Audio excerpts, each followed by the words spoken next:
అభిప్రాయం. అంటే మీరు ఆ పార్టీలో పనిచేసి వచ్చారు కాబట్టి మిమ్మల్ని సూటిగా అడుగుతున్నా. అట్లా అవతల పార్టీ వాళ్ళని అంటే పర్టికులర్గా టీడీపీ వాళ్ళని తిట్టకపోతే ఆ పార్టీలో సస్టైనబిలిటీ ఉంటుందా? మీరు అక్కడ ఉండొచ్చారు కాబట్టి అడుగుతున్నా.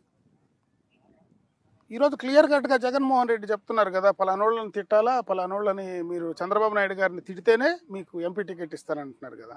గతంలో ఎప్పుడు మాతో డైరెక్ట్గా నాతో అయితే ఎప్పుడు నువ్వు అట్లా మాట్లాడాలా అని తిట్టే పరిస్థితి లేదు, చెప్పేటువంటి సాహసము చేయలేదు.